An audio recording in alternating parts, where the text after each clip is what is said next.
As a student at the University of Chicago, Bernie Sanders was active in both the Congress on Racial Equality and the Student Nonviolent Coordinating Committee. In 1962, he was arrested for protesting segregation in public schools in Chicago. The police came to call him an outside agitator as he went around putting up flyers around the city detailing police brutality. Sanders participated in the historic March on Washington in 1963 as a 22-year-old student at the University of Chicago. Quote, "It was a question for me of basic justice. The fact that large numbers of African Americans who couldn't vote, who couldn't eat in a restaurant, whose kids were going to segregated schools, who couldn't get hotel accommodations, and were living in segregated housing. That was clearly a major American injustice and something that had to be dealt with," unquote.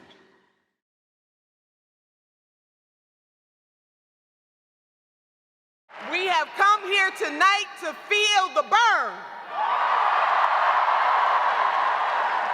When I say feel, you say burn. Feel. Feel. When I say feel, you say burn. Feel. Feel. All right now. We are at a critical moment in our nation's history. And the fact that Senator Bernie Sanders is answering the call to stand up for working class folks and middle class folks in this country to say enough is enough is enough is enough.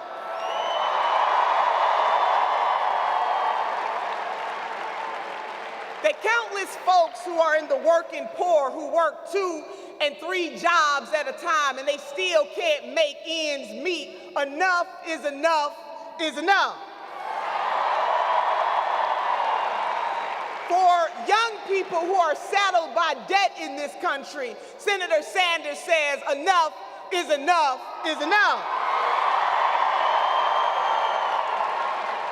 Too many Americans in this country are being deprived of health care. The senator says enough is enough is enough. And for the women in this country who are being deprived of their right to control their own bodies, Senator Sanders says enough is enough is enough.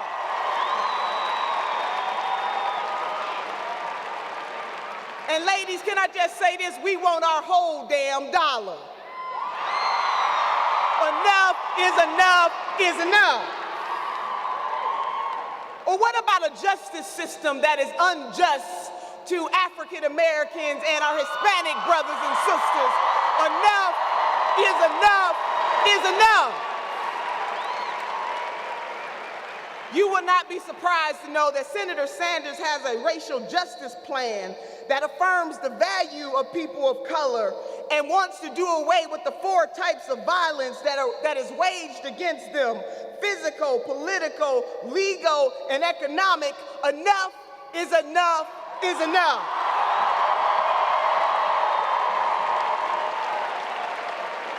Senator Sanders is running this race. Him and Mrs. Sanders, they are running this race. Senator has 4 children and 7 grandchildren, and he wants them to inherit a world where they can live their greatest greatness. He is running this race for your children and your children and your children and my children. Enough is enough is enough. Senator Sanders wants everybody to be able to live their measure of the American dream. He is sick and tired of an economy that is rigged. Enough is enough is enough. Now I'm going to tell you something, folks. Senator Sanders can win this race. Don't listen to the pundits. He can and he will win this race. He will win this race. Because when I think about Senator Sanders, I think about a public servant for our time. He has been doing the work of the people his entire political career. He has been steady in his commitment to folks who live in this country. He is going to get it done. Senator Sanders lives on his principles. He is going to get it done. So if all of us put a little extra on our ordinary, extraordinary things will begin to happen in this country. I know it and I believe it, which is why I am feeling the burn. Now, we need you all to do some very important things. Each and every person in this room, you are a part of making the political revolution real. And we have to get out here and make sure that we register people to vote, that we are out there voting in great numbers, and we make it known that Senator Bernie Sanders will be the next president of these United States of America.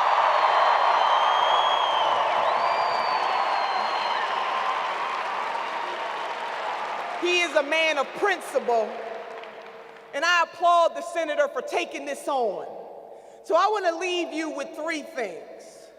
Number one, I believe that the creator of this great universe has given us two hands, one to reach forward and one to reach back, lifting as we climb. That we can't ask other folks to do more for us than we are willing to do for ourselves.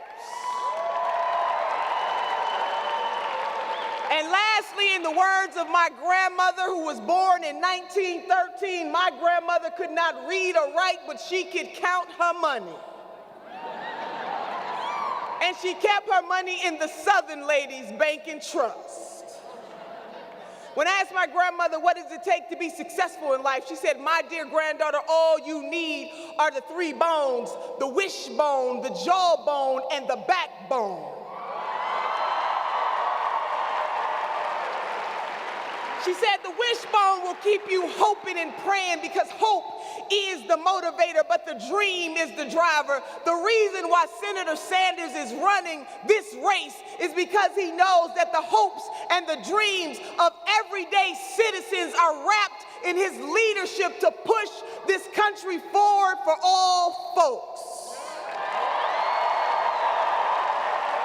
My grandmother said that the jawbone will give you courage to speak truth to power, or in the words of Dantes, the hottest places of hell are reserved for those who in times of great moral crisis choose neutrality. Sisters and brothers, we have a great moral crisis on our hands, and we cannot be neutral. We will not be neutral.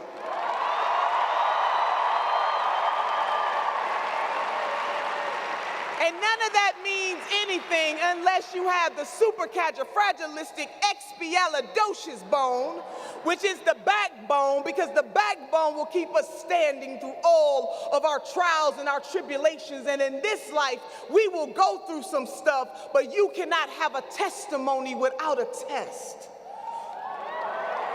We are being tested.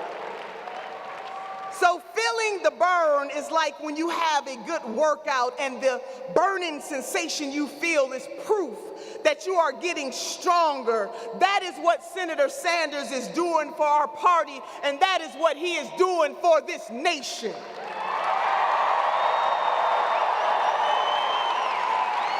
He is making us stronger.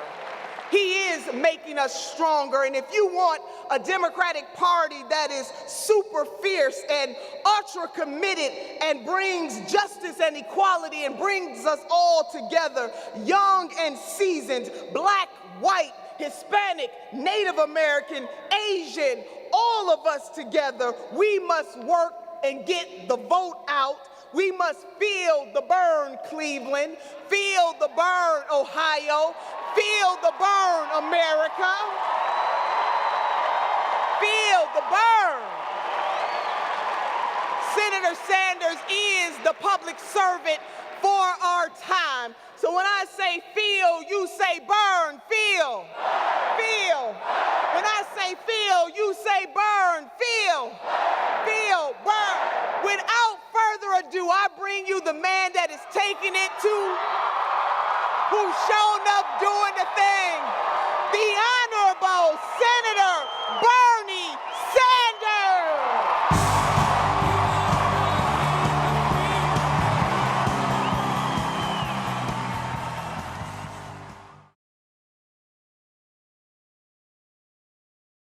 tell me we can't provide a good healthcare system guaranteeing healthcare to all of our people.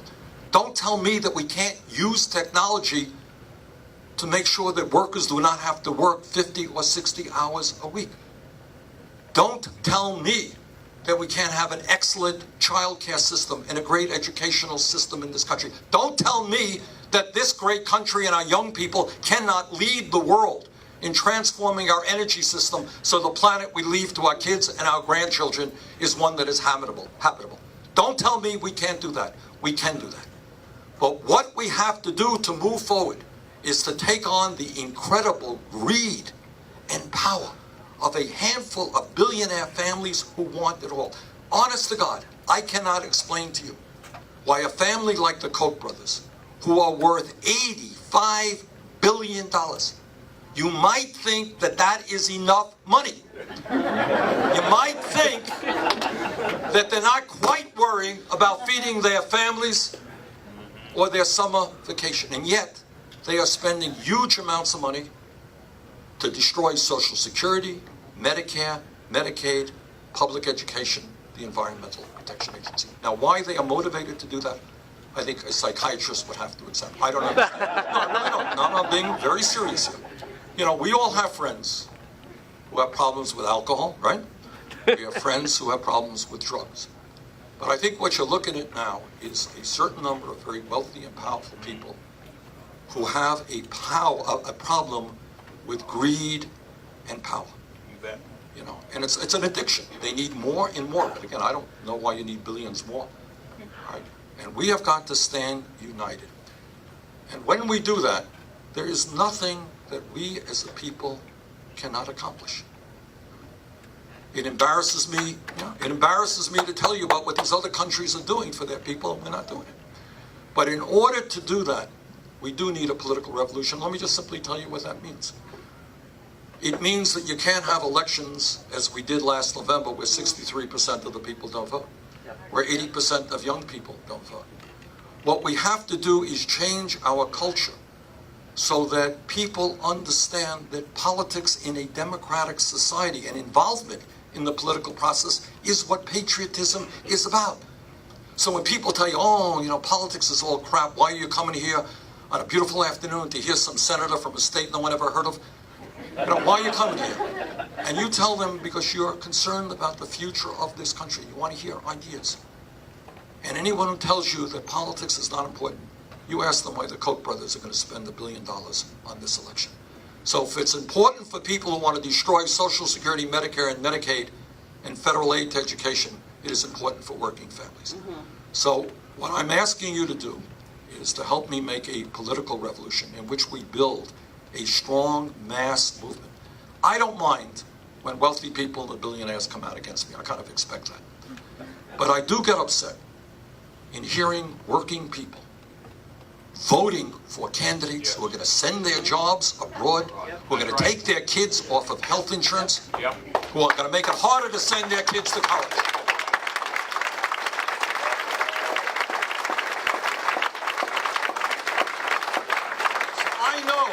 That there are divisive issues. I know not everybody in this room is pro-choice. And there are probably divisions on guns, and there are divisions on gay marriage and all that stuff. I understand that. Fine, in a democratic society we can disagree. Trust me, my wife and I disagree. And I hear it all the time. All right? But on economic issues, let's reach out to our brothers and our sisters and our co-workers and our neighbors and say, no, don't vote against your kids and your parents. Don't vote for people who want to destroy Social Security and send your job abroad. If we do that, if we involve millions of people in this campaign, man, we can create a country the likes of which no one has ever seen. That's our mission, and I look forward to working with you to make that happen. Thank you very much. What does your Jewish heritage mean to you, and how does it inform your policy positions, if at all? Well, good question. I'm proud to be Jewish. Not particularly religious. And what the lesson that I learned as a little kid is understanding in a very deep way what politics is about. A guy named Adolf Hitler won an election in 1932. He won an election. And 50 million people died as a result of that election in World War II, including 6 million Jews. So what I learned as a little kid is that politics is in fact very important.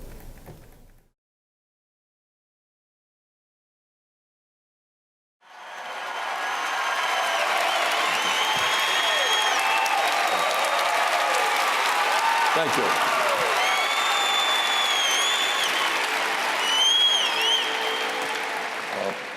President Falwell and David, thank you very much for inviting my wife Jane and me to be with you this morning. We appreciate the invitation very much. And let me start off by acknowledging what I think all of you already know, and that is the views that many here at Liberty University have and I on a number of important issues are very, very different. I believe in women's rights and the right of a woman to control her own body. I believe in gay rights and gay marriage. Those are my views, and it is no secret. But I came here today because I believe from the bottom of my heart that it is vitally important for those of us who hold different views to be able to engage in a civil discourse.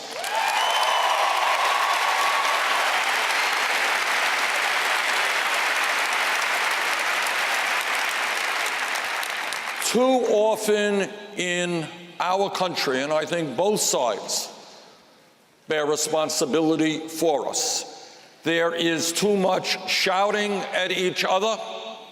There is too much making fun of each other.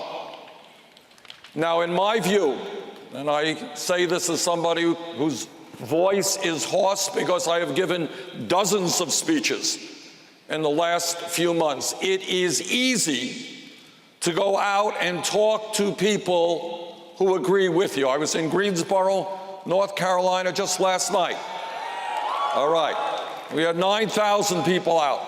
Mostly they agreed with me, and tonight we're going to be in Manassas and have thousands out, and they agree with me. That's not hard to do, and that's what politicians by and large do. We go out and we talk to people who agree with us.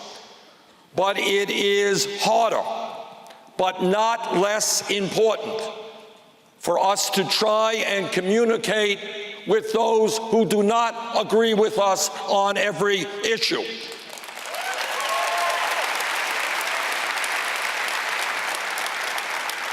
And it is important to see where, if possible, and I do believe it's possible, we can find common grounds.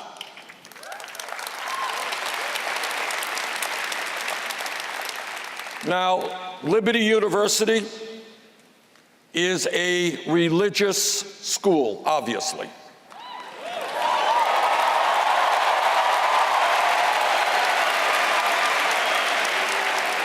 And all of you are proud of that.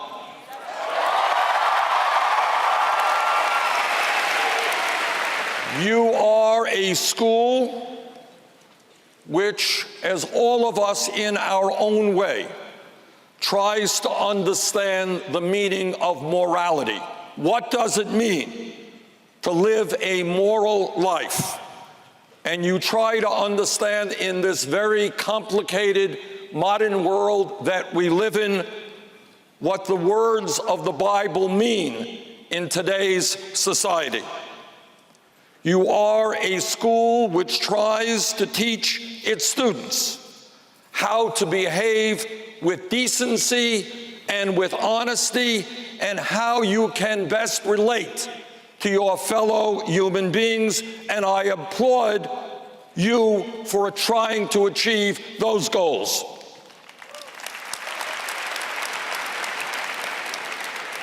Let me take a moment, or a few moments, to tell you what motivates me in the work that I do as a public servant, as a senator from the state of Vermont.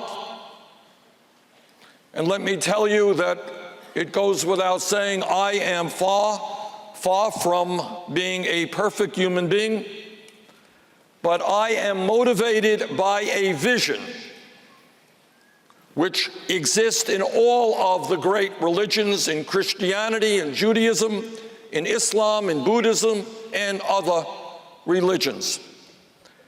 And that vision is so beautifully and clearly stated in Matthew 7:12.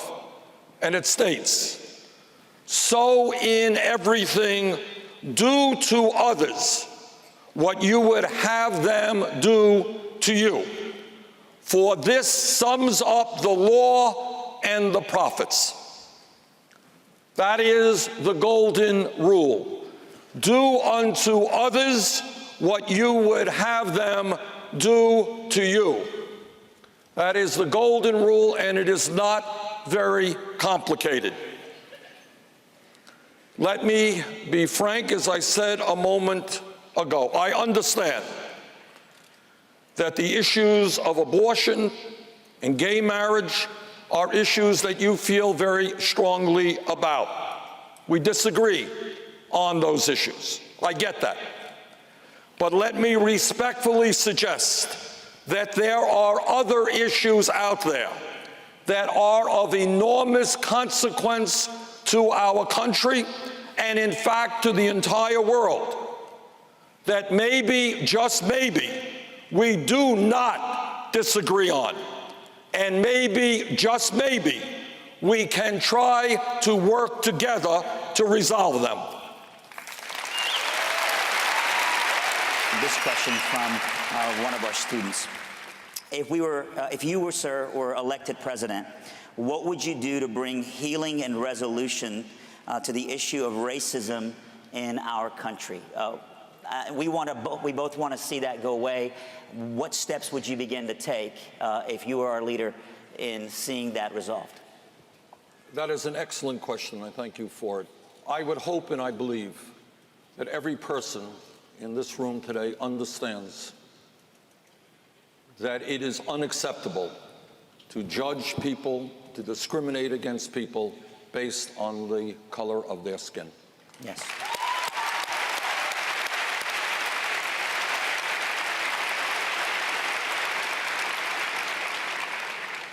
And I would also say that as a nation, the truth is that a nation which in many ways was created, and I'm sorry to have to say this, from way back on racist principles, that's a fact, we have come a long way as a nation. Now I know, my guess is that probably not everybody here is an admirer or a voter for Barack Obama. But the point is that in 2008, this country took a huge step forward, David, in voting for a candidate based on his ideas and not the color of his skin.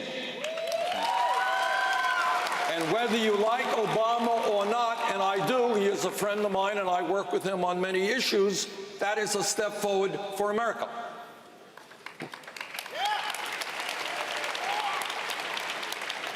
But let me also say what everybody here knows, and my thoughts having just returned from South Carolina, we all know to what degree racism remains alive in this country. I cannot understand, I really can't, I think about it, I try to understand it, how a sick man can walk into a Bible study class, discuss the Bible, pray with people in the room, and then take out a gun and kill 9 of them because the color of their skins were different than his.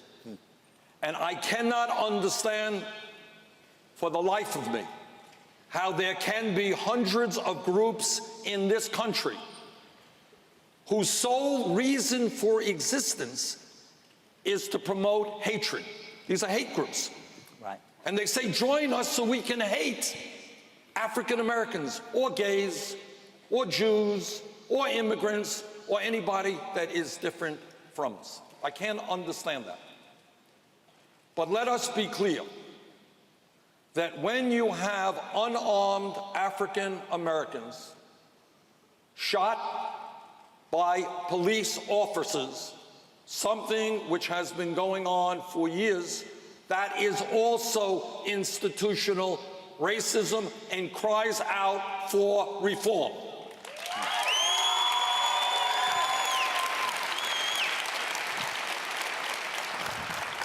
I am a former mayor who's worked closely with police officers.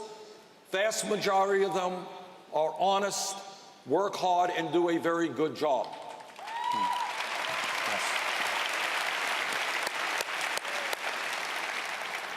But when a police officer breaks the law, as is the case with any other public official, that officer must be held accountable.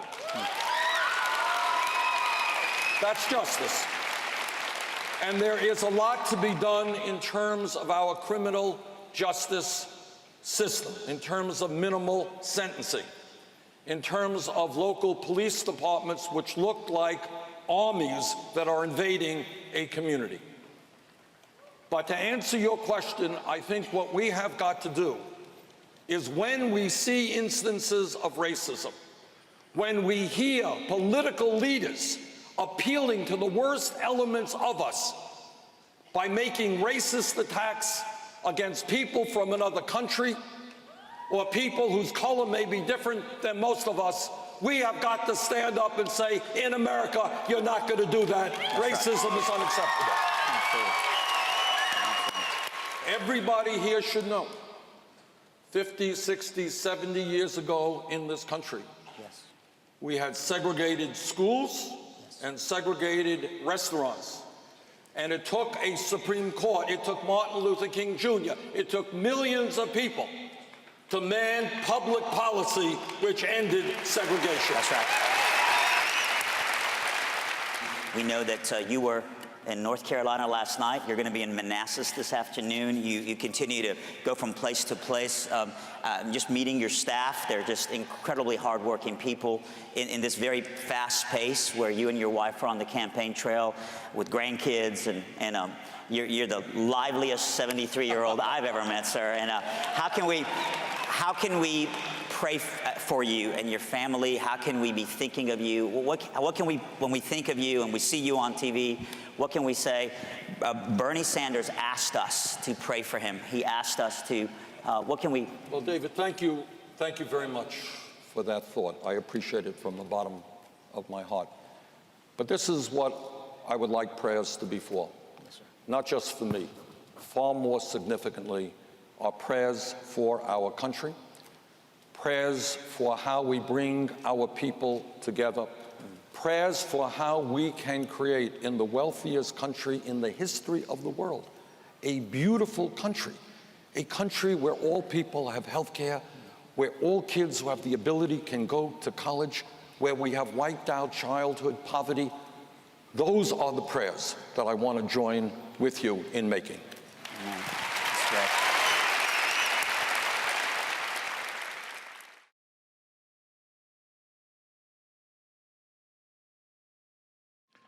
I think my message to you all today is a pretty simple one, and that is our country faces some enormous problems, and these problems are not going to be solved if people turn away from political struggle, if people throw up their hands in despair and say, I don't want to get involved, it's all crap. You are getting a great education here in Georgetown.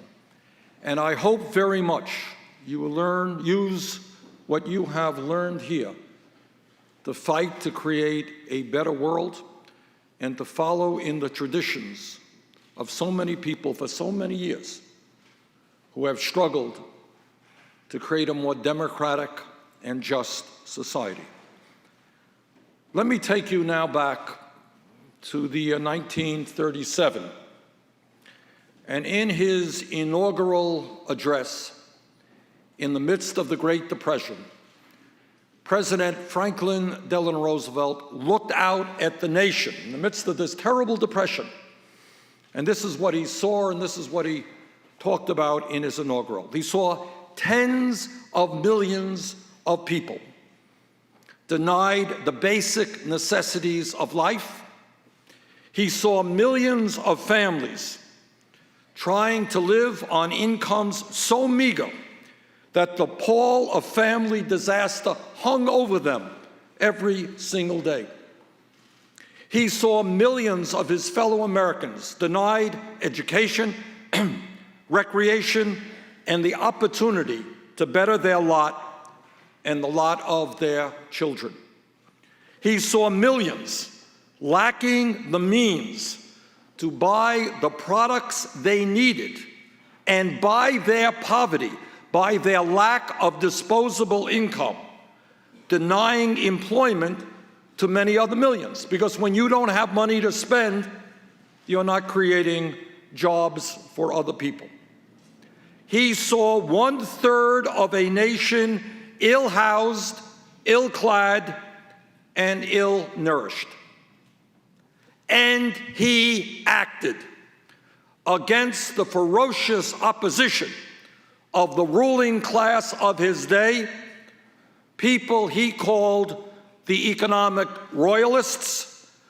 Roosevelt implemented a series of programs that put millions of Americans back to work, took them out of dire poverty, and restored their faith in government. He redefined the relationship of the federal government to the people of our nation. He combated cynicism, fear, and despair.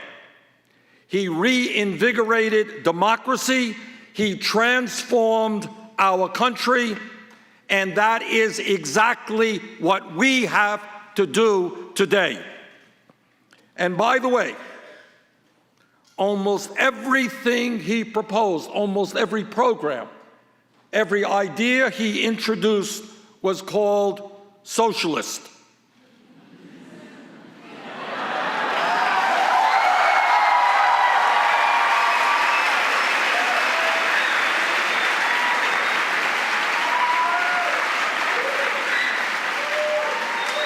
I thought I would mention that just in passing. Social Security, which all of you know transformed life for senior citizens in this country, was defined by his opponents as socialist. The concept of the minimum wage, that workers had to be paid at least a certain amount of money for their labor, was seen as a radical intrusion into the marketplace and was described as socialist. Unemployment insurance, when you lose your job, you have something to fall back upon.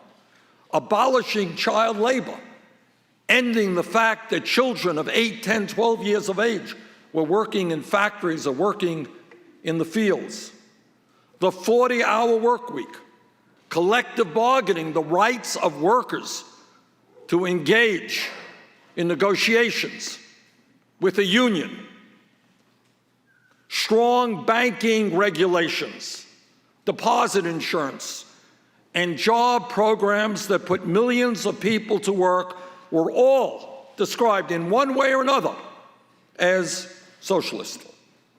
Yet, as you all know, all of these programs and many more have become the fabric of our nation and, in fact, the foundation of our middle class.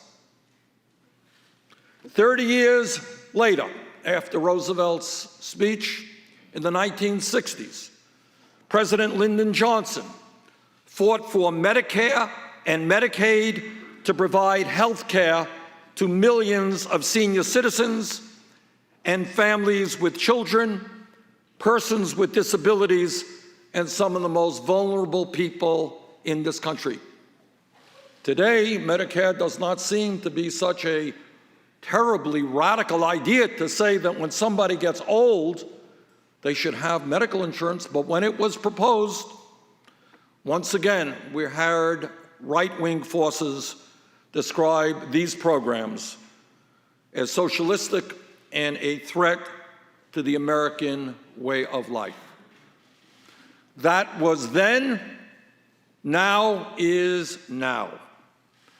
Today, in the year 2015, despite the Wall Street crash of 2008, which drove this country into the worst economic downturn since the Great Depression, the American people are clearly better off economically than they were in 1937.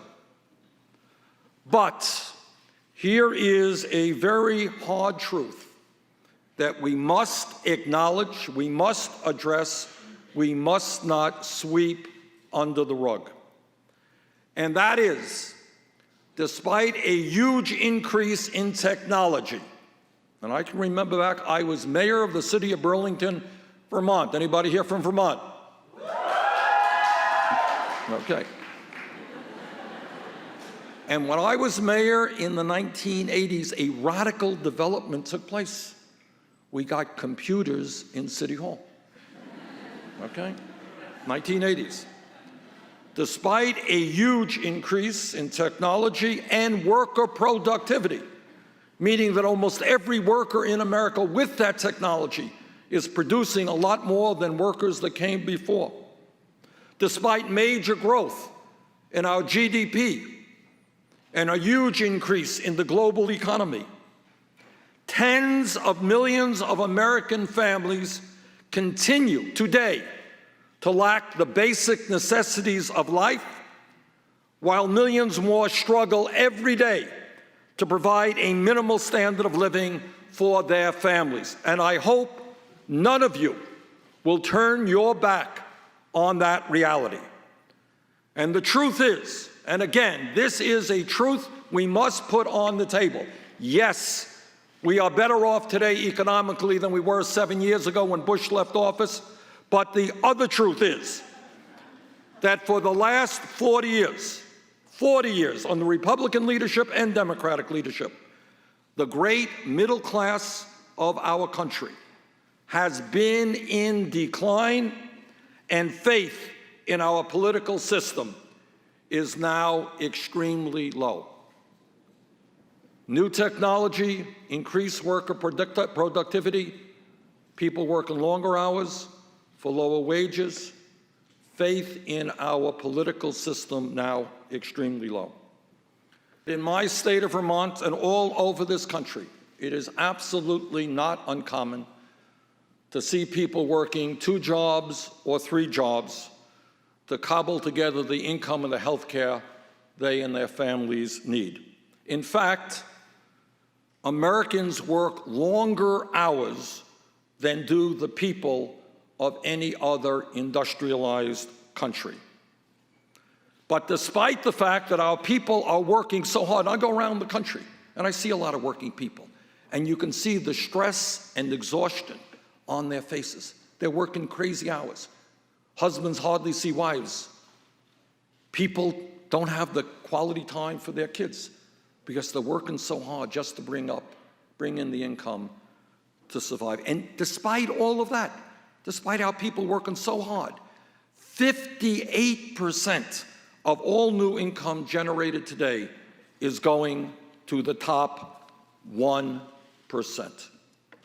Today in America, as the middle class continues to disappear, median family income is $4,100 less than it was in 1999. The median male worker made over $700 less than he did 42 years ago in inflation adjusted for dollars. Do you know why people are angry? They are angry because they are working terribly hard. And yet in real inflation adjusted for dollars, they are earning less. And they're looking all over and they say, what's happening? Why is that? But it's not just men. Last year, the median female worker earned more than $1,000 less than she did in 2007, and 58% of all new income goes to the top 1%. Today in America, the wealthiest country in the history of the world, that's what we are today, more than half of older workers have zero retirement savings. Think about that. You're 50, 55 years of age, and you're thinking, all right, how am I going to retire? But because my wages have gone down, I have zero in the bank for retirement. And at the same time, all over America, you got millions of seniors and people with disabilities trying to survive on $12,000 or $13,000 a year Social Security. From Vermont to California, older workers are scared to death, and they are saying, how am I going to retire with dignity? And I want all of you, you can get your calculators out, not now, when you leave here. Do some arithmetic and try to put yourself in the place of a senior citizen in my state of Vermont, where it gets cold in the winter, trying to survive on $13,000 a year. And you tell me how you are going to pay for the food that you need, heat your home, and buy the medicine that you need. And you know what? You can't do it. Today in America, nearly 47 million people are living in poverty, and over 20% of our children, including 36% of African American kids, are living in poverty, the highest rate of childhood poverty of almost any nation on earth. And what I want you to think about is, why is it in the wealthiest country in the history of the world, where we're seeing a proliferation of millionaires and billionaires, we have the highest rate of childhood poverty of almost any major country on earth? Today in America, 29 million Americans have no health insurance, and even more are underinsured with outrageously high co-payments and deductibles. In other words, people do have insurance, but I talk to people every day. They got a $5,000 deductible, $8,000 deductible. They can't go to the doctor when they need. And then on top of that, for a wide variety of reasons, our people pay the highest prices in the world for prescription drugs. And doctors tell me all of the time, we prescribe something, a medicine for our patients, they can't afford to fill that medicine, that prescription. 1 out of 5 Americans cannot afford to fill the prescriptions their doctors write. What insanity is that? Today in America, youth unemployment and underemployment is over 35%. For African American kids, it is over 50%. Meanwhile, we have more people in jail than any other country. China, communist authoritarian country, 4 times our size, we have more people in jail than China, and countless lives are being destroyed as we spend $80 billion a year locking up our fellow Americans. The bottom line is that today in America, we not only have massive wealth and income inequality, but a power structure built around that inequality, which protects those who have the money.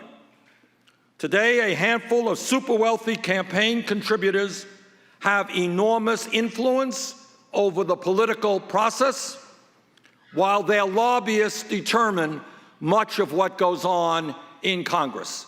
And any member of the United States House or Senate who is prepared to tell you the truth will tell you exactly that.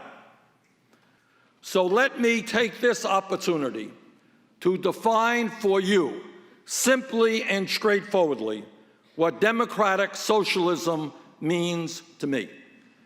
It means building on what Franklin Delano Roosevelt said when he fought for guaranteed economic rights for all Americans.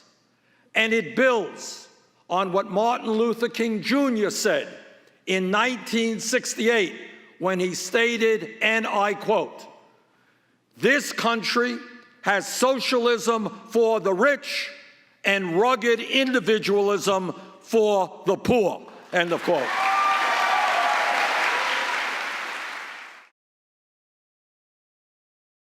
We as a people have to lay this issue right on the table, and that is that people in American jails are disproportionately, to a very significant degree, people of color. And that is the reality in America today, and that is a reality that has to change. Too many lives, too many lives are being destroyed, and together we are going to bring about major reforms of a broken criminal justice system. 13% of African American men have lost the right to vote due to felony convictions. And this, by the way, is an issue we don't talk about very much, but it is of huge political consequence. 13% of African American men have lost their right to vote. Criminal justice reform must be the civil rights issue of the 21st century, and the first piece that we must address is police reform. The killings of unarmed African Americans has got to stop.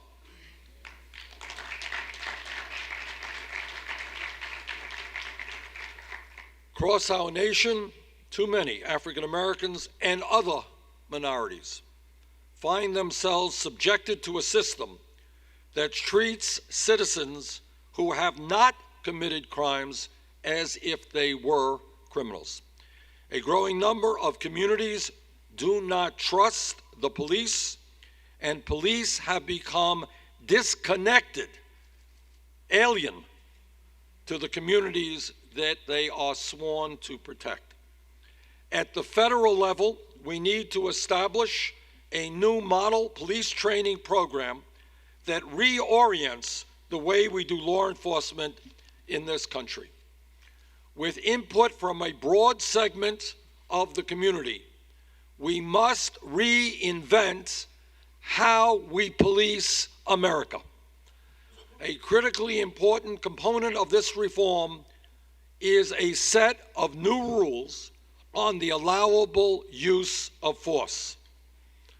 Lethal force must be the last resort, not the first resort. Police officers need to be trained to de-escalate confrontations and to humanely interact with people who have mental illnesses. There are neighborhoods in this country, and you all know this, where mothers, it's hard to believe in America, but it's true, where mothers are afraid to let their children outside, go outside for fear of gang violence and drugs, and we owe it to those mothers to get dangerous people off the streets.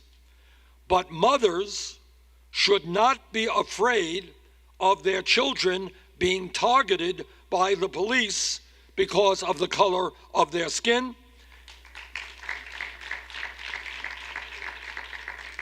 And they should not be worried that a routine interaction with law enforcement ends in inappropriate force or even death. We do not want any mother in America to have to worry about that. But of course, criminal justice reform goes well beyond reforming police departments. We have to rethink our entire approach. We cannot jail our way out of health problems like drug addiction or social and economic problems like poverty.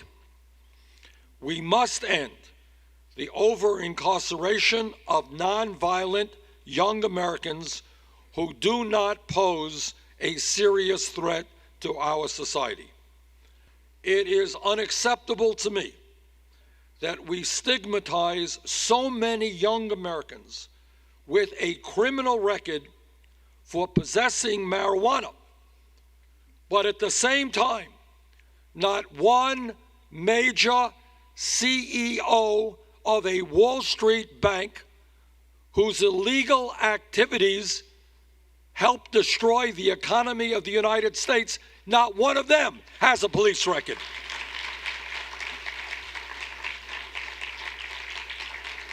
It appears that we have a criminal justice system which says that not only is a bank too big to fail, but bankers are too big to jail.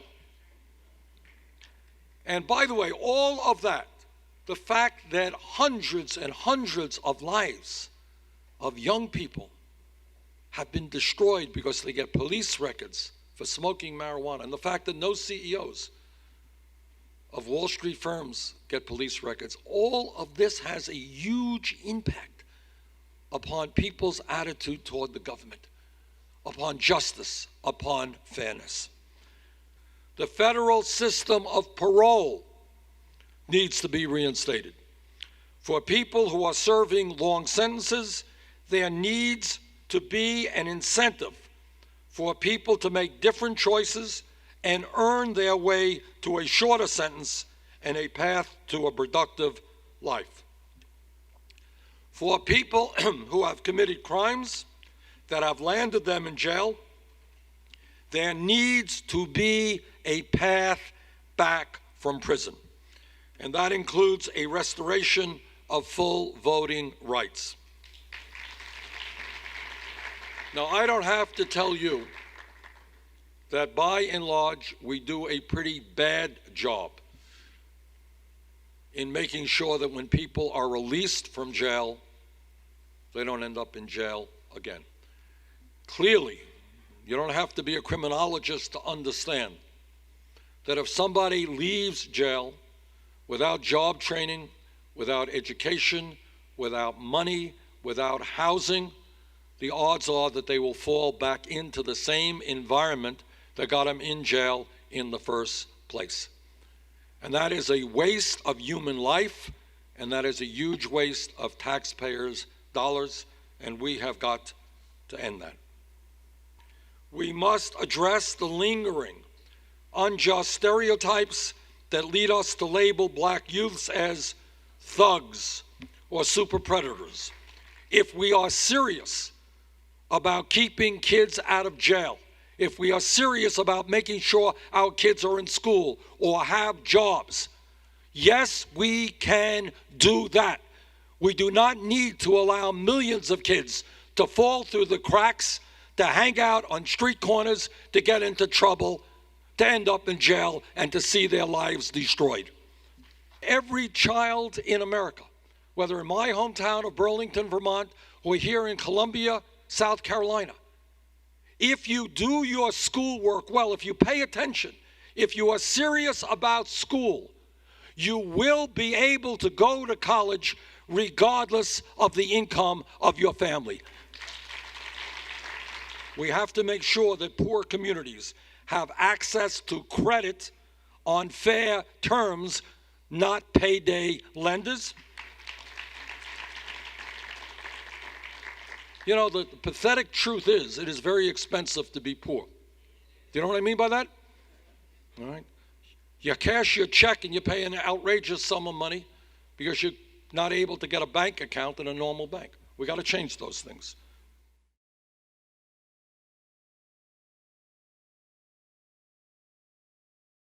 All across this country, there is a significant alienation from the political process. People look to Washington and they throw their hands up and they say, what in God's name is going on there? Why aren't our senators and our congressmen paying attention to our needs? Why aren't we developing a rational foreign policy rather than talking again about getting involved in a quagmire in the Middle East, which could lead to perpetual warfare? So let me conclude just by saying this. The problems that we face as a nation are indeed very, very serious. I've talked on some. There's a lot we haven't even touched upon. But by and large, all of these problems were caused by bad human decisions. And if we come together, if we stand together, if we do not allow ourselves to be divided up by race, by whether we're gay or whether we're straight, whether we're born in America, we weren't born in America, whether we're a male or a female, if we stand together and if we focus on how we can create sane foreign policy, how we can rebuild the middle class, how we can combat climate change, how we can create a nation in which we end racism and homophobia. If we are prepared to do that, if you, as young people, are prepared to engage in the political process, I have no doubt that there is nothing that together we cannot accomplish. Thank you all very much.